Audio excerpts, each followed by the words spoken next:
Hello students, welcome to Joy Guru classes. I am your tutor Biswajit Kaushik and a great news. From today onwards, we are going to start CBSE Term 2 syllabus for mathematics class 10 board examination, right? Starting with this video, we are going to discuss to the quadratic equation, the very first topic, solving a quadratic equation by factorization method. ठीक है तो इसके जितने भी videos आएंगे quadratic equations के हर एक topic will try to cover specially जो एनसीईआरटी एग्जाम्पलर्स है वो क्वेश्चन हम उठाएंगे यहाँ पे okay will try the problems from NCERT exemplars basic topic पहले हम डिस्कस करेंगे कि क्वाड्रेटिक इक्वेशन क्या है okay and how to solve a quadratic equation इसके 3-4 मेथड्स है we'll discuss each and every method we solve problems and end of each video I will give you one or two homework ये homework आपको solve करना है और इसके जो answers होंगे मुझे कमेंट सेक्शन में देना है and then I will let you know whether your answer is right और wrong okay starting with what is a quadratic equation एक क्वाड्रेटिक इक्वेशन क्या होता है right quadratic equations play a very important role in science, in mathematics, in arts, commerce, in every stream, right? Quadratic equations plays a very important role. अब question ये है कि quadratic equation है क्या? If you remember, when we have discussed polynomials, right? Then there was a polynomial we call quadratic polynomial. I guess you have remembered. Quadratic polynomial क्या होता था? A polynomial which degree is 2 is called a quadratic polynomial. उसी quadratic polynomial में अगर we put a condition, right? किसी भी quadratic polynomial मेरे पास है और उस quadratic polynomial में मैंने एक condition put किया, right? Condition means मैं आपको example लेकर समझाऊंगा कि किस टाइप के conditions.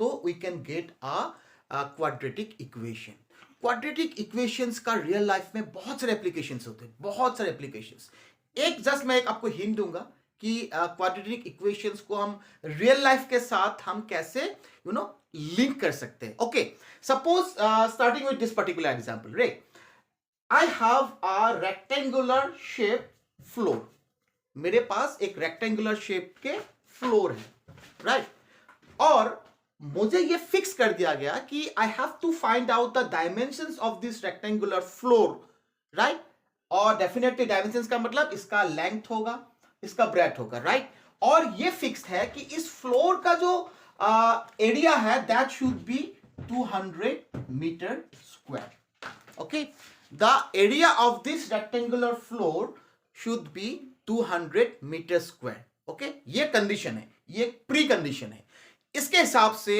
what should be the length and breadth of the floor और कंडीशन इसके साथ ये भी है कि जो breadth है breadth और length का जो रिलेशन है it's such a way that जो length है it is 1 meter more than the breadth मतलब हमें length और breadth को ऐसे चूज करना है कि जो length होगा वो breadth से 1 मीटर ज्यादा होगा ये जो रियल लाइफ सिचुएशन है इस सिचुएशन को I have to express in terms of a quadratic equations let's see how can we do this okay बहुत सिंपल है बेटा बहुत ही सिंपल है हमने ये लेट किया कि जो उसका ब्रेथ है सपोज राइट ब्रेथ जो है it is equal to say x metre okay let breadth be x metre और लेंथ का क्या गया कि length should be 1 metre more than the breadth that means अगर ब्रेथ आपके x मीटर है तो लेंथ क्या होगा length will be x plus 1 meter okay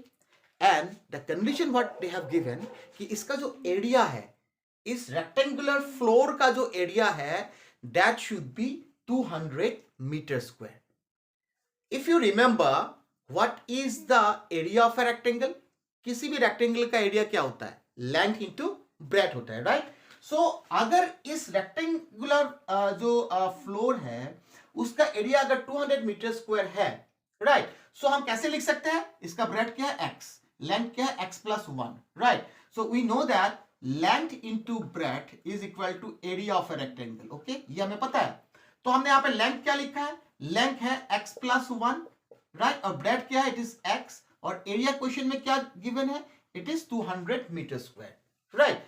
अब मैं इसको मल्टीप्लाई करता हूं, that means it will become x square plus x is equal to 200।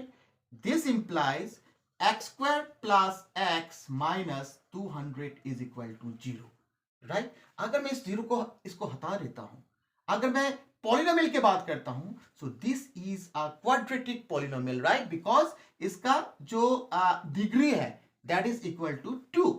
और अगर मैं इसको इक्वेशन में डाल लेता हूं is equal to 0, then this thing becomes a quadratic equation.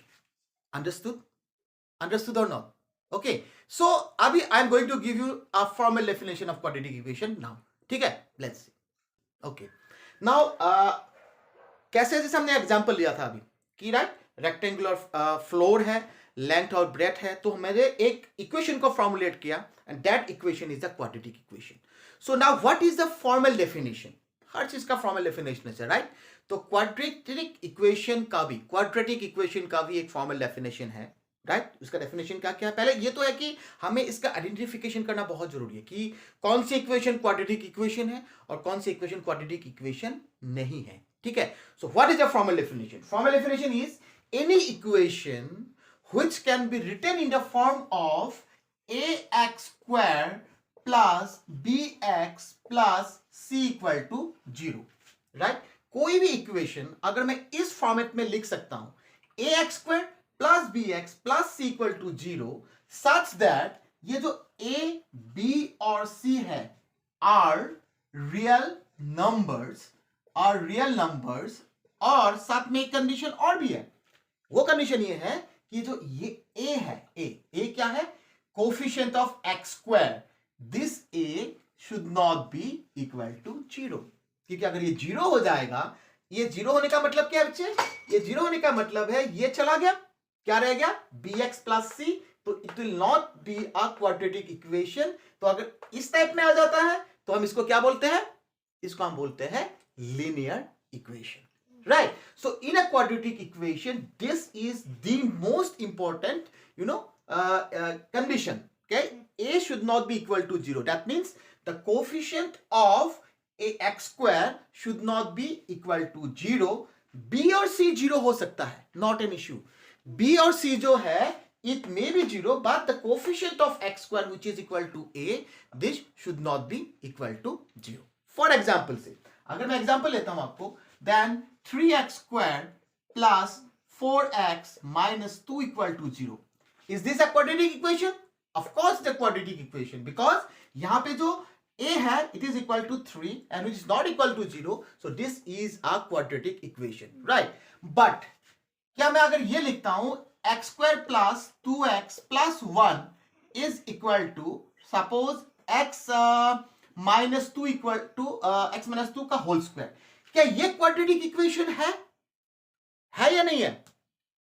नहीं है, this is not a quadratic equation. क्यों, बताता हूं। देखो ये लेफ्ट हैंड साइड में क्या है, लेफ्ट हैंड साइड में है x square plus 2x plus 1, और राइट हैंड साइड में अगर मैं ये a minus b whole square में इसको एक्सपेंड करता हूं, what will you get, it will be x square minus 2ab means 2 to the 4, 4x plus 2 square means 4, right. ये एक्स स्क्वायर और ये एक्स स्क्वायर कैंसिल हो गया। मैं अगर इसको ट्रांसफर करता हूं, इस साइड को मैं इधर ट्रांसफर करता हूं, इसको क्या होता है, minus 4x plus 2x, it will be become 6x, right, plus 1 minus 4 is equal to minus 3 equal to 0, so it is not a quadratic equation, it is not a quadratic equation. Clear? क्यों नहीं है? क्योंकि इसमें जो x square है, x square है ही नहीं, पहली बात तो ये है, एक्स स्क्वायर है ही नहीं। अगर एक्स स्क्वायर ही नहीं है तो वो क्वाड्रेटिक इक्वेशन हो ही नहीं सकता, it will become a linear equation. एक एग्जांपल और देता हूं, ठीक है। सपोज मैं यहां पे ऐसा लिखता हूं कि x प्लस 1 का whole square it is equal to 2x cube plus से 3x स्क्वायर या x square, right, x square plus 1, ठीक है। क्या is it a quadratic equation? No, it cannot be a quadratic equation. Why? Because ये जो मैं अगर इसको सिंप्लीफाई भी करता हूं इस एक्सप्रेशन को, जो मेरा हाईएस्ट जो डिग्री होगा, इसका डिग्री होगा 3, राइट, इसका डिग्री होगा 3, so it will not a quadratic equation, it will be a cubic equation. That means quadratic अगर इक्वेशन तभी होगा अगर उसका डिग्री एग्जैक्टली इक्वल टू 2 होता है, ना एक ज्यादा ना एक कम, एग्जैक्टली इक्वल टू 2 होना चाहिए। ठीक है, अब हम डिस्कस करेंगे कि अगर एक क्वाड्रेटिक इक्वेशन है, ठीक है, उसको हम सॉल्व कैसे करते हैं, because the main thing is the solution. Quadratic equation is there. How to solve the quadratic equation, that we are going to discuss now. Okay, so let's start. Okay, now let's start with the first method, solving a quadratic equation by factorization, right? I guess you have already know how to factorize it a polynomial. तुम्हें अगर याद होगा जब class 9th में polynomial वाला chapter था तो उसमें तुमने डिस्कस किया था कि एक पॉलिनोमियल को, right, how to factorize a polynomial. In case of a quadratic polynomial, you know how to split the middle term, right, how to split the middle term. Factorization जो मेथड है वो ditto same है, right, with the help of splitting the middle terms. So starting with a very easy example, right, 4.2 exercise NCERT के, ये example first example है, इसके बाद 2 example हम करेंगे NCERT एग्जाम्पलर से। ओके, तो ये थोड़ा सा इजी क्वेश्चन है, इसको पहले डिस्कस कर लेते हैं। अगर स्प्लिटिंग ऑफ मिडिल टर्म तुम्हें याद नहीं है, मैं थोड़ा सा आपको I just give you a hint how to solve. सबसे बढ़िया तरीका है, देखो इजीएस्ट तरीका जो है और ट्रिक जो है वो पहले समझ लो कि करना कैसे होता है splitting the middle term. Basically ये जो कोफिशिएंट ऑफ एक्स स्क्वायर है और ये जो कांस्टेंट टर्म है, पहले हमें इसको लेके चलना है। ठीक है, ये 1 है, यहां की जो एक्स स्क्वायर का जो कोफिशिएंट है 1 है और कांस्टेंट टर्म जो है -10। तो 1 इंटू -10 इज इक्वल टू क्या होता है, 1 इंटू -10 होता है -10। Very easy, right. अब हमें इसका जो साइन है इसको भूल जाओ, मतलब हमें 10 के I have to find out 2 factor, 10 के मुझे 2 फैक्टर निकालना है, राइट, जिसका प्रोडक्ट -10 होना चाहिए। गेटिंग माय पॉइंट, जिसका प्रोडक्ट -10 होना चाहिए। अब ध्यान दो कि अगर 2 नंबर का प्रोडक्ट माइनस में आ रहा है, इसका मतलब क्या है, इसका मतलब यह है वो 2 नंबर जो है वो ऑपोजिट साइन का है। अगर एक प्लस है तो दूसरा माइनस होगा। गेटिंग माय पॉइंट, दूसरा माइनस है तो एक प्लस होगा, तो एक दूसरे का ऑपोजिट साइन में होता है when the product of 2 numbers is a negative number. Getting my point, वही कॉन्सेप्ट को लेके हम आगे बढ़ते हैं। तो इट इज इक्वल टू 10। अब देखना है कि जो मिडिल टर्म है, सो सबसे इंपॉर्टेंट टर्म है मिडिल टर्म, ठीक है, व्हिच इज -3x। x को भूल जाओ, एक सेकंड के लिए x को भूल जाओ, सिर्फ याद रखो -3। तो यहां से जो 1 इंटू -10 करके जो -10 निकाला था हमने, और 10 का जो मैं फैक्टर निकालने जा रहा हूं, वो 2 फैक्टर मैंने इतना पता लग गया कि एक पॉजिटिव है और एक नेगेटिव है, एक पॉजिटिव होगा और एक नेगेटिव होगा। अब आ जाओ मिडिल टर्म में, मिडिल टर्म में अगर ये नेगेटिव है, अंडरस्टैंड, अगर मिडिल टर्म वाला नेगेटिव है, सो जो बिगर जो फैक्टर होगा, जो बिगर फैक्टर होगा दैट विल बी नेगेटिव, क्योंकि बिगर फैक्टर नेगेटिव होगा, स्मॉलर पॉजिटिव होगा, तो दोनों को आप ऑपरेट करोगे तो आंसर माइनस में ही आएगा। सो जो बिगर फैक्टर होगा दैट विल बी माइनस। अब हम देखते हैं 10 का फैक्टर क्या होता है। बेसिकली जब तुम फैक्टराइज करते हो, ये चीज ध्यान रखना है हमें कि प्राइम फैक्टर से स्टार्ट करो, इट विल बिकम इजियर। सो 2 से करोगे तो 5 आएगा और आगे जाएगा ही नहीं, राइट, 2 से करोगे तो 5 ही आएगा, आगे जाएगा ही नहीं। तो अगर 10 के मैं फैक्टर की बात करता हूं तो 1 इज ए फैक्टर ऑफ 10, 2 होगा, 5 होगा, 10 इटसेल्फ ही होगा फैक्टर, राइट। नाउ अब यहां पे मैं 1 और 10 को अगर कंसीडर करता हूं, right, bigger factor is negative, तो 10 को जो अगर माइनस करता हूं तो -10 plus 1 which is equal to -9, तो ये नहीं हो सकता है। अब 2 और 5 को देखो, बिगर फैक्टर इज नेगेटिव, तो bigger is 5, so -5 plus 3 is equal to +2 is equal to -3, जो कि यहां पे दिख रहा है। तो मुझे 2 फैक्टर मिल गया, वन इज -5 और दूसरा इज +2। सो इसको मैं स्प्लिट कर दूंगा, कैसे देखो, this implies I will write it as x² -5x plus 2x -10 equal to 0।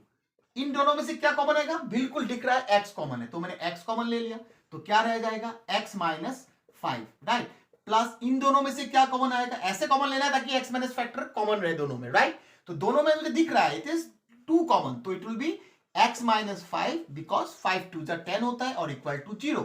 दोनों में से x माइनस 5 कॉमन फैक्टर है, तो मैंने x माइनस 5 को कॉमन ले लिया। अब क्या रह जाएगा यहाँ पे, x पहले फैक्टर से x रह गया और दूसरे फैक्टर से 2 रह गया, so it is become 0, right. So it's x minus 5 x plus 2 equal to 0। अगर हमें इस चीज को हमने फैक्टराइज कर दिया, राइट, तो ये जो x square minus 3x minus 10 equal to 0 था, ये फैक्टराइज हो गया। Now equating its factor to 0 will get the solution. Therefore the solution is क्या हो जाएगा solution is x minus 5 equal to 0, this implies x equal to 5, और x minus x plus 2 equal to 0, this implies x equal to minus 2। So the answer is x equal to minus 2, 5 is the solution. Understood? Understood or not? ठीक है, अब next एक problem हम solve करते हैं NCERT exemplar का, ठीक है। ओके, नाउ ये जो क्वेश्चन है, this question is 2x square plus 5/3x minus 2 equal to 0। This question is from NCERT exemplar exercise 4.3 question number 2.1. we need to solve this question by factorization method, ठीक है। तो जैसे हमने अभी इससे पहले क्वेश्चन को सॉल्व किया था, एग्जैक्टली हम उसी तरीके से करेंगे। ये फ्रैक्शन में है, जो मिडिल टर्म है it is in a fraction 5/3 into x, राइट। सो अब सबसे इजीएस्ट तरीका ये है कि इस फ्रैक्शन को पहले रिमूव करो। मल्टीप्लाइंग कैसे रिमूव कर सकते हैं, बहुत सिंपल है, multiplying both sides by 3, right. multiplying both sides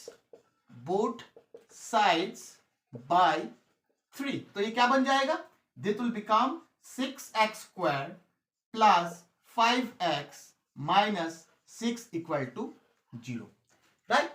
अब ये आ जाएगा हमारे पुराने वाले फॉर्म में जो इससे पहले हमने प्रॉब्लम सॉल्व किया था। x स्क्वायर का कोफिशिएंट क्या है, 6 है, कांस्टेंट क्या है, -6 है। दो नंबर हमें चूज करना है जिसका प्रोडक्ट होना चाहिए -36, बिकॉज 6 इंटू 6, इसे लिख लो 6 into -6 which is equal to -36। तो हमें पहले हम जो इसको फैक्टर निकालने के लिए ना, ये पॉजिटिव या नेगेटिव साइन को हमें कंसीडर मत करो, बस 36 का फैक्टर निकालते जाओ, अब क्या क्या हो सकता है, राइट। अब यहां पे एक बात तो बिल्कुल कंफर्म हो गया कि दोनों का प्रोडक्ट माइनस है, जो दो फैक्टर हमें निकालना है दोनों का प्रोडक्ट अगर माइनस है दैट मीन्स व्हाट, एक पॉजिटिव होगा और एक नेगेटिव होगा। इतना तो कंफर्म हो जाएगा कि अगर दोनों प्रोडक्ट अगर माइनस होता है दैट मींस एक पॉजिटिव होगा और एक नेगेटिव होगा। ये मैं सिर्फ बार बार बोल रहा हूं। ये कंफर्म होने के बाद मिडिल टर्म में आ जाओ। मिडिल टर्म क्या है, पॉजिटिव है। ये पॉजिटिव होने का मतलब ये कंफर्म हो गया इन दो नंबर्स में से जो बिगर नंबर होगा दैट विल बी पॉजिटिव। आया समझ में। अगर उनका प्रोडक्ट नेगेटिव होता है, ठीक है, तो हमें अगर मिडिल टर्म पॉजिटिव है, राइट, इसका मतलब है जो बिगर नंबर होगा दैट विल बी पॉजिटिव। अब मेरा ये काम रह गया कि मैं 36 का कुछ फैक्टर्स निकालेंगे और कोशिश करेंगे कि इसको कैसे दो नंबर को हमें निकालना है जिसका प्लस माइनस जो भी है वो +5x होना चाहिए। Let's see. तो 36 का अगर मैं प्राइम फैक्टराइजेशन करता हूं, प्राइम फैक्टराइजेशन ही करना मतलब प्राइम नंबर से ही इसको डिवाइड करना स्टार्ट करना। 2 से करता हूं इट विल बिकम 18, फिर मैं 2 से करता हूं इट्स बिकम 9, राइट। अब तुम क्या क्या फैक्टर मिलेगा देखो। अगर मैं 2 और 18 का देखता हूं, पहले 2 और 18 है, राइट। 2 और 18 का देखता हूं, राइट, दोनों का मल्टीप्लीकेशन भी 36 है, नो डाउट, ठीक है। तो बिगर नंबर इज प्लस होना चाहिए क्योंकि यहाँ पे उनके एडिशंस में जो मिडिल टर्म होगा, जहां पे हम स्प्लिट करेंगे उसमें बिगर नंबर जो होगा, बिगर टर्म जो होगा वो पॉजिटिव होगा। सो यहाँ पे अगर 18 पॉजिटिव होता है और 2 नेगेटिव होता है तो 18 - 2 + 16, सो ये नहीं हो सकता है। सेकंड में दोबारा से इसको 2 से करता हूं, 2 9 = 18। अब देखता हूं ये 2 2 = 4, 4 9 = 36, राइट। सो यहां पे कुछ हो सकता है क्या, यहां पे है 4 और यहां पे है 9, 4 9 = 36, नो डाउट, ठीक है। मैंने कहा बिगर वाला पॉजिटिव होना चाहिए। सो अगर 9 इज बिगर, 9 अगर प्लस है और स्मॉलर नेगेटिव है तो 9 - 4 = 5, एग्जैक्टली 5 आ रहा है। तो मुझे दो फैक्टर मिल गया, एक हो जाएगा +9x और एक हो जाएगा -4x, राइट। तो मैं मिडिल टर्म को मैं अब स्प्लिट करता हूं, कैसे आ जाएगा देखो, 6x² + 9x - 4x - 6 = जीरो आ गया। ओके, अब मैं क्या कॉमन लूंगा यहां से मुझे क्या दिख रहा है, एक्स तो कंफर्म है, एक्स तो कॉमन है ही है, 6 भी है 9 भी है, दोनों 3 का मल्टीपल है, राइट। सो दोनों 3 का अगर मल्टीपल है तो मैं इसको 3 कॉमन ले सकता हूं, राइट। 2 तो नहीं ले सकता हूं क्योंकि 9 is not a multiple of 2, right. So मैंने 3 कॉमन लिया और x भी कॉमन लिया, तो यहां पे क्या रह जाएगा, यहां पे 2 रह जाएगा, 2x और प्लस 3 रह गया, राइट, बिकॉज 3 या 9x रह जाएगा।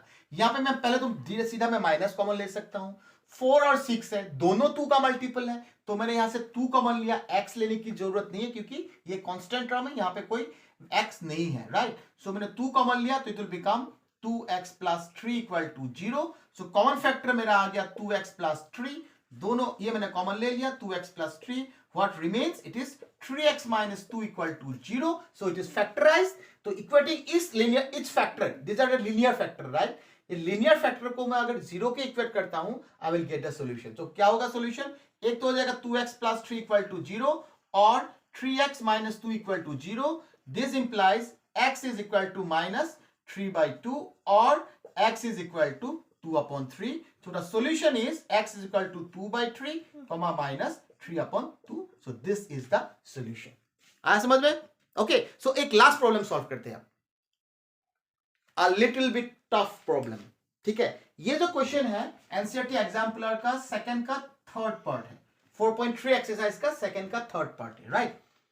Little bit not tough, actually not exactly tough, तुम्हें मल्टीप्लाई करना है, प्रोसेस तो वही है, always remember the process will remain same, numbers थोड़ा सा हो सकता है आपको मतलब डायरेक्ट ना देके इस तरीके से भी क्वेश्चंस आ सकते हैं आपके एग्जाम में। सो इसमें करना कुछ नहीं है, डोंट वरी, राइट। तो यहां पे पहले सीधा तुम्हें ये देखना है, फर्स्ट स्टेप क्या है, फर्स्ट स्टेप है तुम्हें एक्स स्क्वायर का कोफिशिएंट्स देखो और कांस्टेंट टर्म देखो, दोनों को मल्टीप्लाई कर दो, क्या आ जाएगा, ये माइनस है, right. So it is 3√2 into -√2 और प्लस माइनस माइनस ये भी ऐसा ही हो रहा है, √2 और √2 क्या हो जाएगा, 2 हो जाएगा, so 3 into 2 which is equal to -6, okay. So जो प्रोडक्ट होगा, जो दो नंबर हमें निकालना है उसका प्रोडक्ट जो है -6, अगेन -6 आ रहा है, दैट मीन्स व्हाट कि दोनों जो दो नंबर जो मुझे निकालना है, दो फैक्टर जो मुझे निकालना है out of 6, out of this two factor one will B positive and one will be negative. अब कौन सा बड़ा वाला नेगेटिव होगा या छोटा वाला नेगेटिव होगा, दैट विल कैलकुलेटेड और that we can assume from the middle term. Middle term अगर नेगेटिव है दैट मीन्स व्हाट, जो बिगर फैक्टर होगा that will be negative. Clear हो गया, दो फैक्टर निकालना है मुझे 6 का, राइट, दो फैक्टर निकालना है 6 का और जो बिगर फैक्टर होगा वो क्या होगा, माइनस होगा। 6 का फैक्टर क्या क्या है, इसको करने की जरूरत ही नहीं है, 6 का फैक्टर तो होगा एक 1, एक होगा 2, एक होगा 3 और एक होगा 6, 1 2 3 6, इन चार में से मुझे दो चूज करना है ताकि उनका प्रोडक्ट जो होगा -6 हो एंड उनका जो मतलब स्प्लिट करना है हमें मिडिल टर्म को, उसमें से bigger one will be negative and smaller one be positive. अगर मैं 1 और 2 लेता हूं तो पॉसिबल ही नहीं है क्योंकि 1 2 1 2 1 3 लूंगा तभी पॉसिबल नहीं है। यस, 2 और 3 जो है it is 6, 2 into 3 is equal to 6, ये तो कंफर्म है। इसमें से अगर मैं किसी एक को माइनस डाल लेता हूं तो -6 हो जाएगा, that not an issue, but मैं कह रहा bigger number should be negative, so यहां पे डेफिनेटली -3 अगर नेगेटिव होता है -6 आ जाएगा। प्रॉब्लम ये है कि -3 प्लस 2 अगर करता हूं इट इज बिकम -1, सो -5 नहीं आ रहा है, तो 2 और 3 2 नहीं हो सकता, इतना कंफर्म हो गया। Now what left, 1 and 6, obviously यही होगा, फिर भी हम देख लेते हैं एक बार, राइट। सो 1 इंटू -6 अगर मैं करता हूं इट विल बिकम -6, परफेक्ट, और bigger should be negative, bigger is 6, so -6 plus 1 is equal to -5, done. That means -6 और 1 जो है वो हमें मिडिल टर्म को उसके हिसाब से हमें स्प्लिट करना है, ठीक है। So let's start. सो यहां पे 3√2x² हो जाएगा, -6x मैंने स्प्लिट कर दिया, प्लस x हो जाएगा तो ये आ जाएगा -5x, right, -√2 is equal to 0। यहां तक तो बिल्कुल ठीक है, यहां तक तो हमें कोई भी दिक्कत नहीं है। अब प्रॉब्लम यहां से बिल्कुल ध्यान से देखना है कि हमें कॉमन कैसे लेना है, that is the most important part. अभी ये जो स्टेप्स मैं लिखने जा रहा हूं इसमें स्टार लगा लेना, ये सबसे इंपॉर्टेंट पार्ट है स्टूडेंट्स, रिमेंबर दिस। कैसे बताओ, यहां पे देखो x -√2 है तो मैं यहीं से 1 कॉमन ले सकता हूं, ठीक है, 1 कॉमन लूंगा तो x -√2 आ जाएगा। अब प्रॉब्लम आएगा इस वाले first and second term, first and second term से मुझे क्या कॉमन ले सकते हैं? हमने 3 तो बिल्कुल लेंगे, कोई डाउट नहीं है, 3 तो लेना ही लेना है। अगर मैं 3 लेता हूं और x लेता हूं, ये √2x आ जाएगा। सपोज मैं 3 लेता हूं कॉमन, ठीक है, तो क्या होता है देखते हैं। अगर मैं 3 कॉमन लेता हूं तो क्या आ जाएगा, 3x कॉमन लेता हूं सपोज, तो यहां पे क्या आ जाएगा, √2x आ जाएगा और यहां पे आ जाएगा -2, ये आ जाएगा। लेकिन अब मैं यहां से फिर क्या कॉमन लूंगा, यहां से मैं कुछ भी कॉमन लूं, ये टर्म तो नहीं आएगा, बिकॉज ये टर्म और यहां पे जो टर्म आएगा कॉमन लेने के बाद, ये दोनों सेम होना चाहिए, कॉमन फैक्टर होना चाहिए, तभी मैं इसको कॉमन ले सकता हूं, अदरवाइज नहीं ले पाऊंगा। तो ये तो बिल्कुल नहीं है।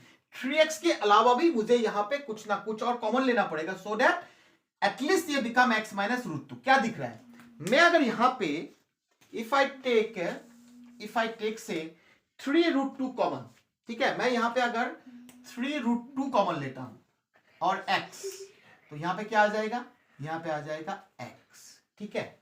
यहां पे एक x तो आ जाएगा -6 का 3 रह गया बाहर, और 3 2 6 होना चाहिए, लेकिन यहां पे तो मैं अगर 2 लूंगा तो नहीं होगा, तो यहां पे मुझे लेना पड़ेगा √2, because this √2 and this √2 will become 2, 3 2 6 हो जाएगा, ठीक है। प्लस यहां से मैंने 1 कॉमन लिया, it will become x minus √2 is equal to 0। दोनों में से मुझे क्या कॉमन लेना है, x माइनस √2 कॉमन आ गया, राइट, और ये कितना क्या रह जाएगा, 3√2x plus 1 equal to 0। It is factorized, दो लीनियर फैक्टर हमारे पास आ गया, तो इक्वेशंस क्या हो जाएगा, x is equal to √2 comma minus 1/3√2। ये भी हो सकता है, इसको तुम रेशनलाइज भी कर सकते हो। इसको अगर तुम रेशनलाइज कर दोगे थोड़ा सा, तो क्या आ जाएगा, √2 से अगर मल्टीप्लाई कर दोगे तो नीचे आ जाए, ऊपर आ जाएगा √2 और नीचे √2 हो जाएगा, 3 2 6। ये आंसर भी यहाँ पे हो सकता है। So this is the solution. I guess you have understood the thing. अगर समझ में नहीं आ रहा है तो कमेंट सेक्शन में जरूर आप एक बार डाल लेना कि सर समझ में नहीं आया, तो I will repeat the things. Okay, now I will just give you 2 homeworks. ये दोनों होमवर्क का सॉल्यूशन आप मुझे कमेंट बॉक्स में डेफिनेटली शेयर करना, ठीक है। I will just write down the homeworks. Homeworks लिखो, उसके बाद मुझे बताना। These are 2 homeworks. It is from NCERT Exemplar. 3x square plus 5√5x minus 10 equal to 0. 21x square minus 2x plus 21 equal to 0. ये दोनों होमवर्क है और ये दोनों होमवर्क को आप सॉल्व करना और कमेंट सेक्शन में इसका आंसर जरूर बताना। In the next video, hopefully tomorrow, we'll discuss about the method in which we can solve a quadratic equation by completing the square. ये हम कल डिस्कस करेंगे। आज का होमवर्क किया है कि आप ये दोनों क्वेश्चन सॉल्व करोगे एक बार, ठीक है। So that's it for today. I hope that you have like the video. अगर आपने लाइक किया है तो please please please subscribe my channel which is Joy Guru classes. इसको लाइक करना, शेयर करना और एक चीज, बेल आइकन जरूर दबाना, ताकि जो जब भी मेरा न्यू वीडियोज आए वो नोटिफिकेशन आप तक आ जाए। क्योंकि ये मान के चलो कि ये हम रेगुलरली पढ़ेंगे, गेटिंग माय पॉइंट, ये चीज हम रेगुलरली पढ़ेंगे, बिल्कुल लास्ट टॉपिक तक हम देखेंगे सीबीएसई के बोर्ड एग्जाम से पहले। उसके बाद हम बहुत सारे टेस्ट भी कंडक्ट कराएंगे, मैं लाइव सेशन भी लूंगा आपका, ठीक है। That's it for today. Thank you so much.